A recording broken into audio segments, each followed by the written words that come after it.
We are faced with choices. Nga atubang mga butang, mumupili. We choose you. Ikaw ang magipili, O Diyos. And at this very moment,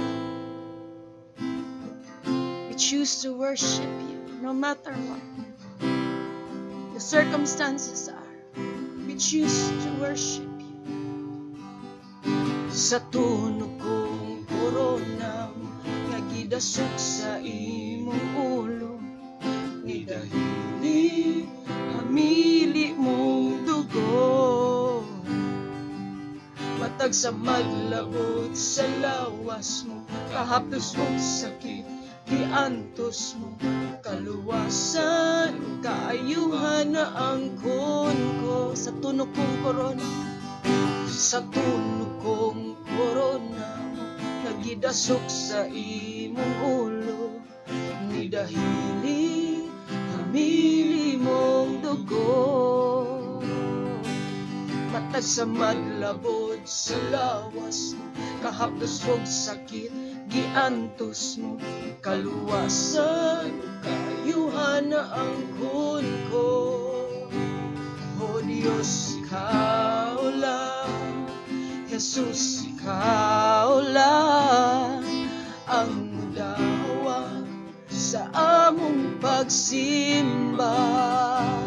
O Diyos, ikaw lang, Jesus, ikaw lang ang dawa sa among pagsimba.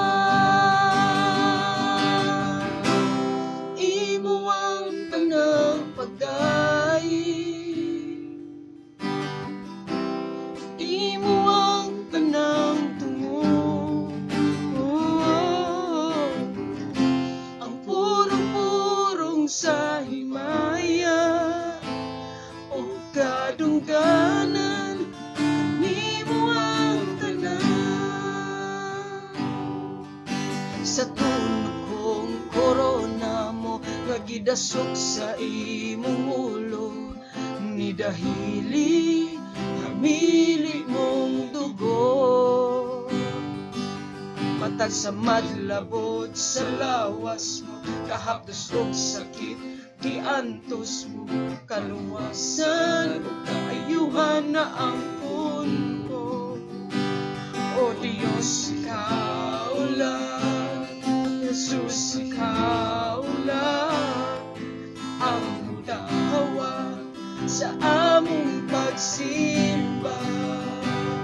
O Diyos, ikaw lang, Jesus, ikaw lang ang dawa sa among pagsimba. Imo ang kanang pagdaig, imo ang kanang tungo.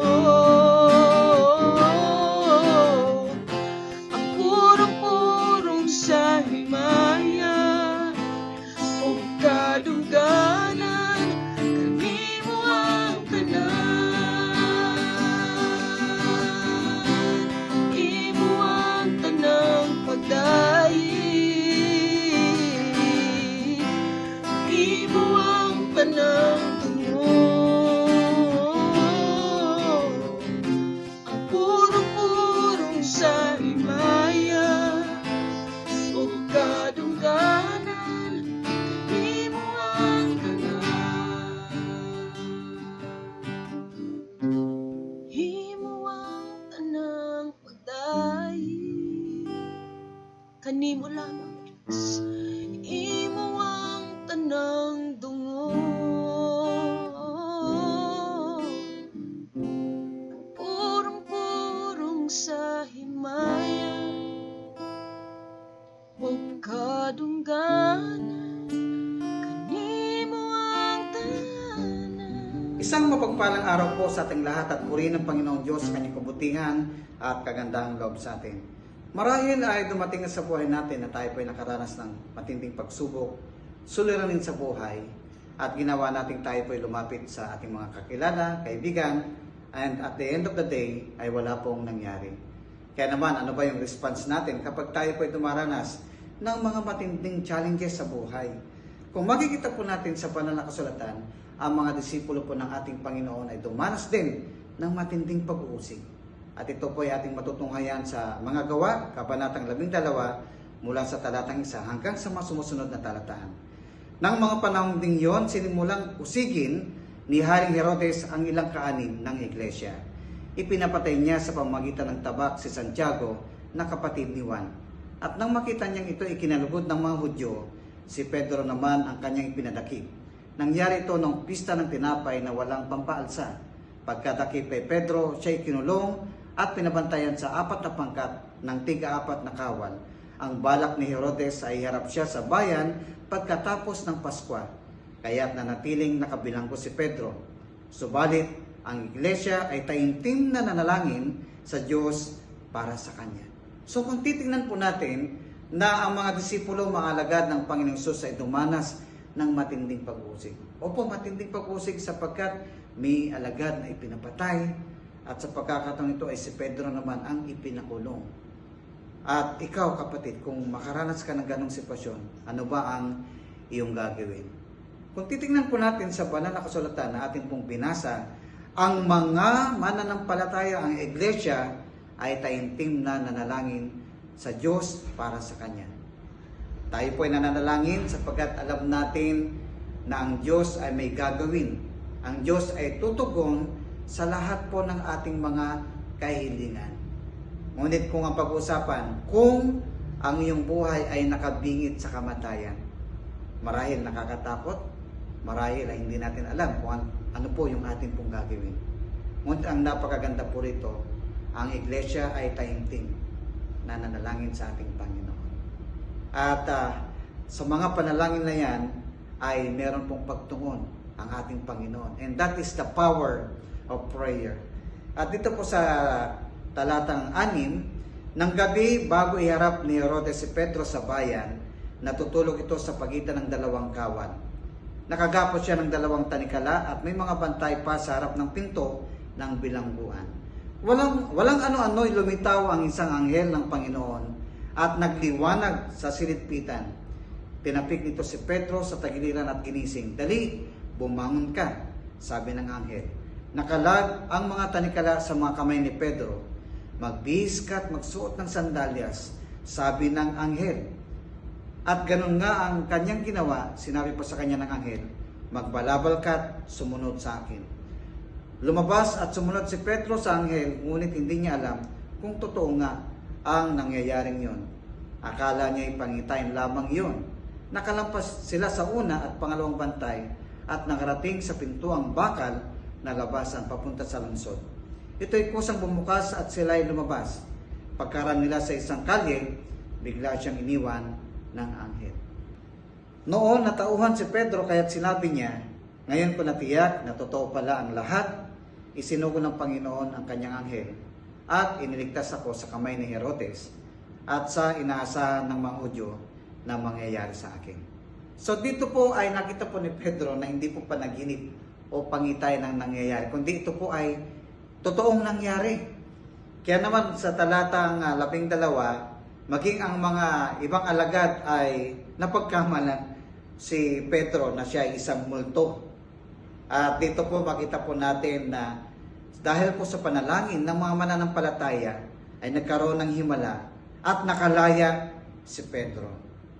Well, mga kapatid, alam po natin na habang meron pang gustong ipagawa sa iyo ang Panginoon, ano man ang kalalagayan mo ngayon, ano man ang karamdaman mo, kapag may gusto siyang ipagawa sa iyo, maaaring ikaw ay gumaling sa karamdaman at anumang panganib na yung suungin ay kanyang iingatan tayo, iingatan ka upang iligtas at sa layunin na magampanan po natin ang tungkuling ipinagkatiwala sa atin.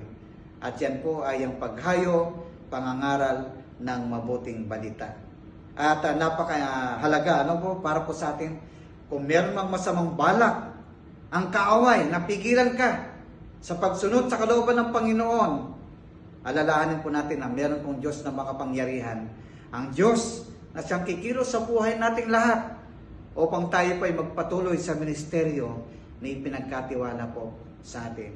Dito po sa talatang 12, kinaumagahan gulong-gulo ang mga kawal dahil sa pagkawala ni Pedro at hindi nila alam kung ano ang nangyari sa kanya.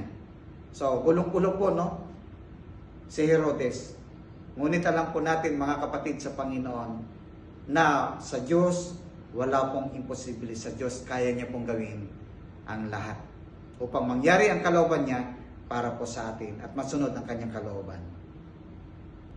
Napakabuti ng Panginoon at sa pamamagitan po ng pagkakaisang panalangin ng Iglesia ay meron pong himalang nangyari.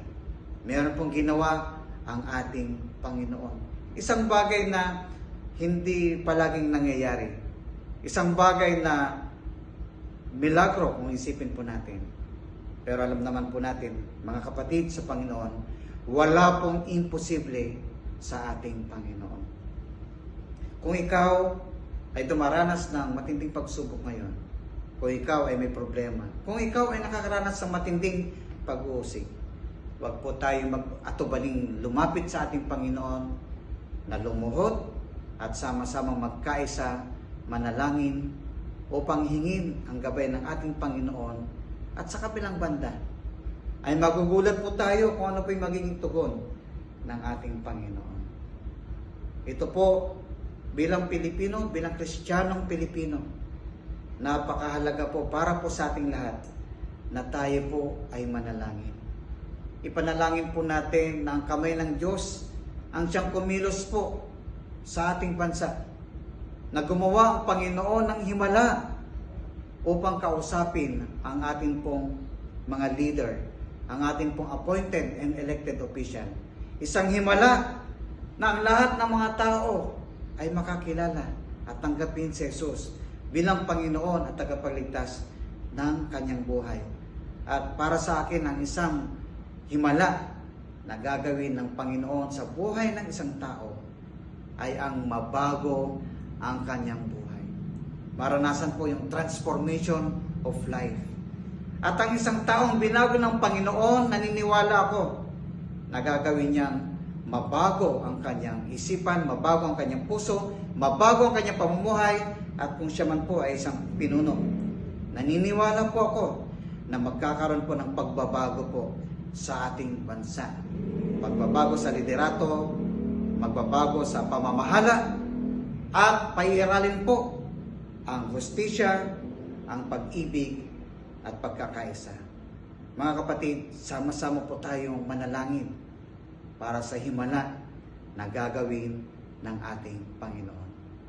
Panalangin upang ang lahat po ng mananampalataya ay ingatan ng Panginoon. Panalangin upang pagalingin ang lahat may karamdaman. Naniniwala po ako, mga kapatid, there is power in prayer. Hayaan po natin na ang kamay ng Diyos ang siyang kumilos sa buhay nating lahat. Ang kamay ng Diyos ang kumilos sa ating bansa. Ang kamay ng Diyos ang siyang gumawa sa buhay ng lahat ng Pilipino. Purihin ang Panginoon sa kanyang kabutihan, kagandang loob sa ating lahat. At wag po natin kalilimutan that there is a power in prayer. At ito pang yung lingkod, si Police Major Fulgencio M. Canyon Jr., ang Chief Evangelical Base ng PNP Chaplain Service. To God be the glory. Blessed and good day, brothers and sisters in Christ. I am Reverend Police Major Jonas A. Lozano, the Assistant Regional Chaplain of the Police Regional Office 5. And we thank the PCEC for inviting us and be part of their program, the Heal Our Land 40 Days Prayer and Fasting. And today I would like to share a message or a short reflection about the church. So the church, it's more than just a building, more than just a Sunday worship service. The church, as stated in Matthew chapter 16 verse 18, it is built upon the rock, and that rock is Jesus Christ. It is a community, a family, a living organism striving towards God. Think about the people you have met within the church, the laughter shared, the support offered, the moments of profound connection. Consider the challenges the church faces, the moments of doubt and struggles, and the ongoing work of striving for justice and compassion. The church is a journey, a constant process of growth and learning, of striving to live out the teachings of our Lord and Savior Jesus Christ in a world that often feels far removed from His love. So remember that even in its imperfections, the church remains a beacon of hope, a place of refuge, and a testament to the enduring power of faith. Let us pray. Most gracious and loving God, we come before you humbled and grateful. Thank you for the gift of community, for the strength we find in one another, and for the unwavering hope that sustains us. We ask for your guidance, O God, as we strive to be better reflections of your love in the world. Help us to overcome our shortcomings, to forgive and to be forgiven, and to always seek your will in all that we do. Bless our church and grant us the wisdom and courage to continue on our journey of faith. Amen. Magandang araw po sa lahat. Before I pray for our missionaries, allow me to read Acts chapter 1 verse 8. But you will receive power when the Holy Spirit comes on you, and you will be my witnesses in Jerusalem and in all Judea and Samaria and to the ends of the earth. Sa ating pong mga minamahal na Kristiyanong misyonero, tandaan po ninyo, hindi kayo nag-iisa sa inyong misyon. Ang Diyos ang laging kasama ninyo. Ang inyong sakripisyo at dedikasyon ay gumagawa ng pagbabago sa buhay ng iba. Patuloy na liwanagin ang liwanag ni Kristo kahit sa pinakamadilim na lugar. Tayo po'y manalangin. Dear Heavenly Father, we lift up your servants, the Christian missionaries, who have dedicated their lives to spreading the gospel and serving others. Protect them from harm and keep them safe as they travel to and minister in the unfamiliar places.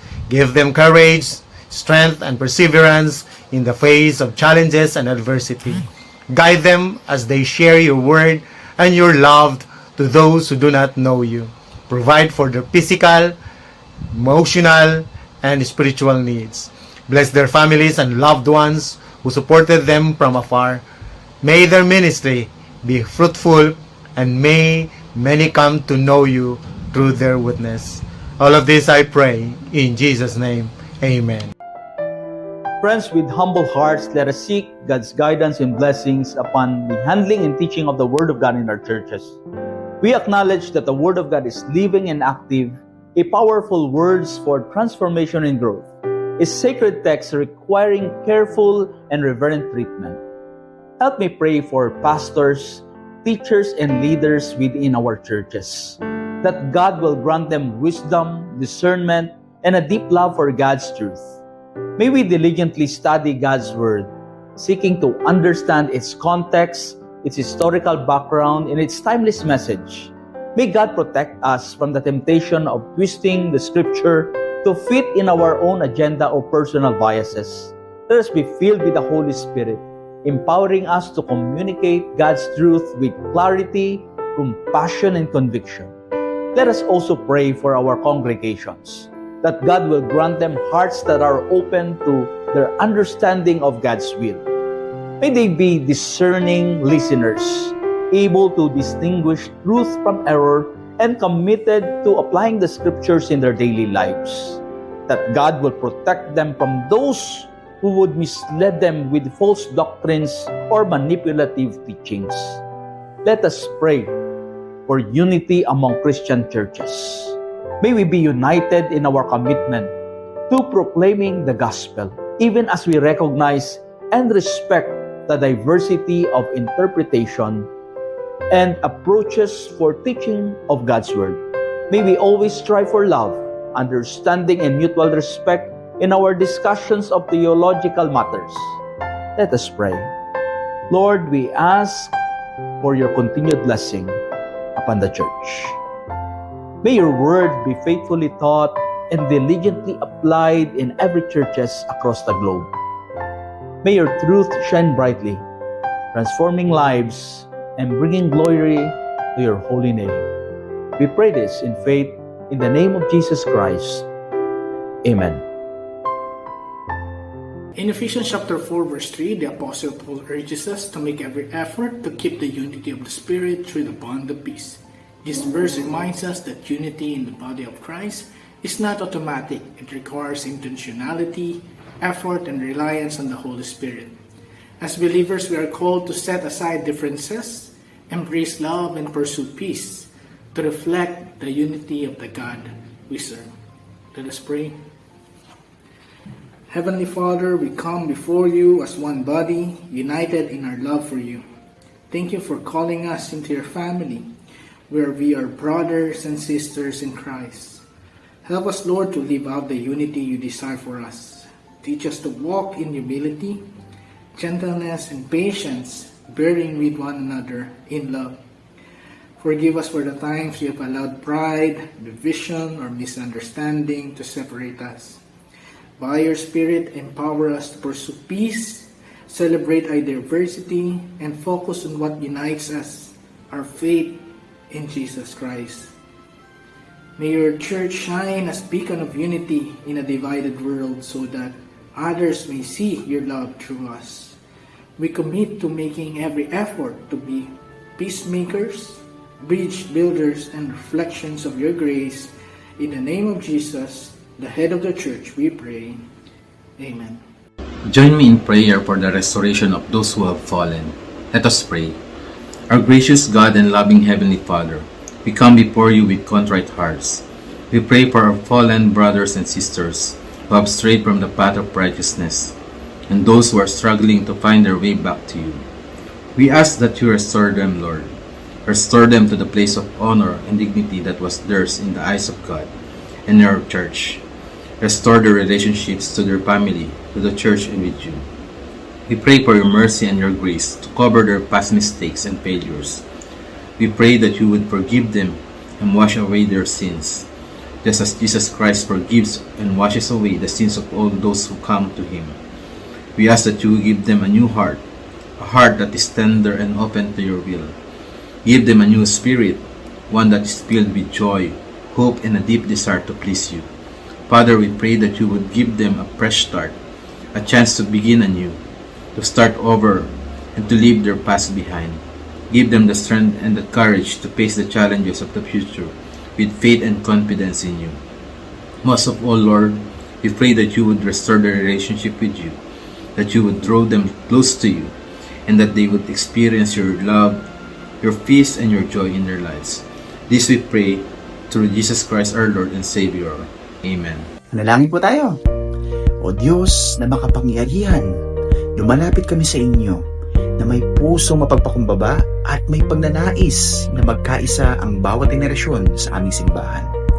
Lord, tulungan mo po kami na mahanap ang pagkakaisa sa kabila ng aming pagkakaiba.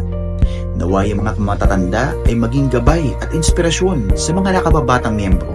Samantalang ang kabataan naman ay magbigay ng bagong pananaw, sigla at pag-asa.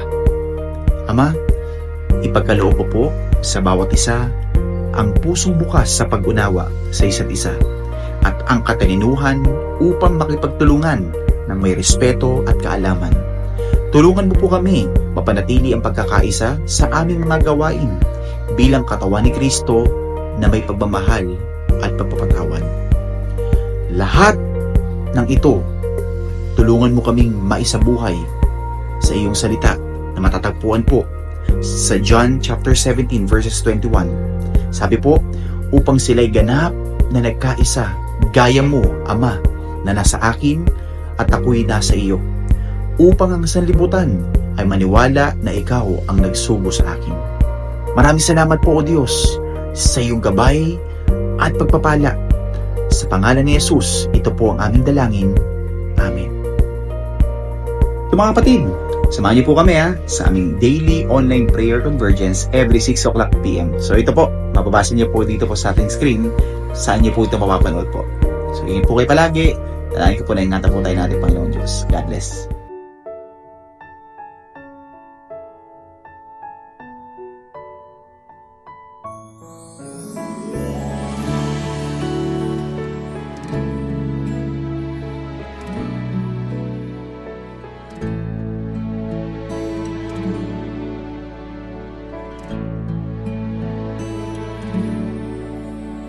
Dinggin mo, O Yahweh, ang lupang hinirang, hiling ng patawad sa aming bayan. Dinggin mo ang dasal ng Pilipinas mong mahal, itaas mong muli at bigyan mo ng dangal.